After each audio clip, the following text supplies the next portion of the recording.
ini saya akan mereview jurnal Estetika IAIN Curup, jurnal Bahasa Indonesia, yang berjudul Media Pauton pada Teks Eksplanasi. Penelitian ini dilatar belakangi oleh kesulitan siswa menuangkan ide dalam menulis teks eksplanasi. Faktor yang memengaruhi kesulitan tersebut karena rendahnya kosakata siswa sehingga memengaruhi kemampuan menulis. Selain itu, penggunaan media pembelajaran juga kurang kreatif. Penelitian ini dilakukan untuk menambah penggunaan media pembelajaran yang dapat digunakan guru, yaitu media Pauton. Metode yang digunakan dalam penelitian ini adalah penelitian pengembangan atau R&D, EDA, Analysis, Design, Develop, Implement, dan Evaluate. Kemudian pendahuluan. Saat ini, makin dirasakan betapa pentingnya menulis sebagai satu cara transformasi ide atau gagasan ke dalam tulisan agar ketika lupa kita bisa membacanya kembali. Menurut Adian Saputra 2012 dalam artikelnya yang berjudul Membongkar 10 Hambatan Menulis. Dia mengatakan yang pertama terlalu banyak pikiran, yang kedua bingung memulai dari mana, yang ketiga tidak punya waktu, yang keempat tersangkut di paragraf awal, yang kelima tidak sesuai dengan tulisan yang diharapkan, yang keenam tidak pede dengan tulisan sendiri, yang ketujuh tidak mood, yang kedelapan lingkungan tidak mendukung, yang kesembilan penguasaan bahasa kurang, dan yang terakhir merasa kurang ilmu sebagai bahan tulisan. Hambatan-hambatan tersebut memang sangat terasa ketika akan menulis. Akibatnya, niat akan menulis semakin memudar dan ide atau gagasan yang telah ada di pikiran pun perlahan menghilang. Adanya faktor yang memengaruhi keterampilan menulis teks eksplanasi pada siswa juga disebabkan bentuk pembelajaran dengan menggunakan metode konvensional berimplikasi kepada peserta didik. Siswa menjadi merasa jenuh dan bosan dalam pembelajaran sebab metode yang digunakan tidak bervariasi serta masih berpusat pada guru. Ibrahim 2020. Menulis teks eksplanasi adalah salah satu keterampilan yang harus dimiliki untuk mengembangkan ide atau gagasan. Mampu berpikir kritis sehingga siswa dapat mengambil atau memotret keadaan fenomena alam yang ada di sekitarnya, atau bahkan kejadian ada di berbagai lingkungan. Struktur teks eksplanasi adalah sebagai berikut. Yang pertama, menjelaskan pernyataan umum dapat dikatakan menjelaskan topik yang ada dibicarakan, yang akan dibicarakan atau dijelaskan. Yang kedua, memaparkan urutan penjelas, memaparkan cara atau alasan sesuatu dapat terjadi. Penjelasan mengenai proses terjadinya ini ditulis secara urut dan bertahap. Kemudian yang terakhir adalah kesimpulan, di mana penulis atau pembicara meringkas penjelasannya.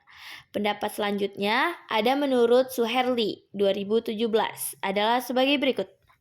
Yang pertama ada identifikasi fenomena, yaitu mengidentifikasi sesuatu yang akan diterangkan. Hal tersebut bisa terkait dengan fenomena alam, sosial, budaya, dan fenomena-fenomena lainnya. Kemudian, yang kedua, penggambaran rangkaian kejadian memerinci proses kejadian yang relevan dengan fenomena yang diterangkan sebagai pertanyaan atas bagaimana atau mengapa. Kemudian yang terakhir adalah ulasan, yaitu berupa komentar atau penilaian tentang konsekuensi atas kejadian yang dipaparkan sebelumnya. Metode penelitian. Penelitian ini bertujuan untuk pengembangan bahan ajar menulis teks eksplanasi dengan media Pauton di sekolah menengah pertama. Maka metode yang sesuai dengan permasalahan ini ialah metode yang bersifat penelitian dan pengembangan, yaitu metode Research and Development atau R&D.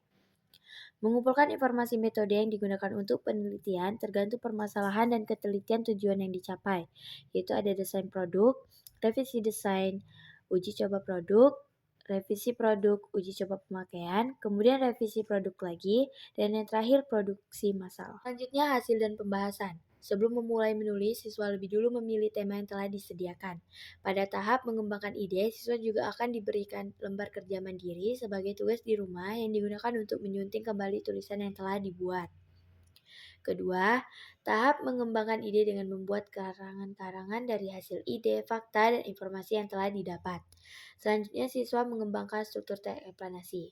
Terakhir, menyajikan hasil diskusi kelompok dan kelompok lain menanggapi. Yang pertama, pengembangan instrumental evaluasi. Yang kedua, efektivitas media Pauton dalam teks eksplanasi. Yang ketiga, deskripsi dan analisis pengembangan media Pauton dalam menuliskan teks eksplanasi. Yang terakhir yaitu ada TE-Planasi sesuai dengan jenis penelitian yang telah ditentukan, yaitu ada 5. Yang pertama, analise, design, development, implement, dan evaluate. Terakhir, kesimpulan atau penutup. Penggunaan media Python dalam pembelajaran menulis teks eksplanasi. Data yang ditemukan ialah kesulitan yang dialami siswa dalam mempelajari menulis teks eksplanasi, yaitu sulit mengembangkan ide lain. Rendahnya menulis teks eksplanasi siswa setelah dilakukan tes menulis teks eksplanasi diperoleh rata-rata 63,36. Karena hal tersebut, peneliti mengembangkan sebuah model inovatif yang bernama Braille Writing.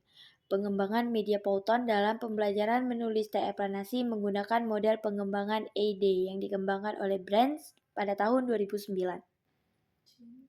AD adalah Analyze, Design, Develop, Implement, Evaluate. Berdasarkan hasil penelitian, pengguna produk dari 10 aspek yang tertuang dalam instrumen. Respon guru dan siswa sebagai pengguna mendapatkan jumlah skor 283 dengan rata-rata sebesar 4,70 setelah dipersentasikan sebesar 94% dengan kriteria sangat baik.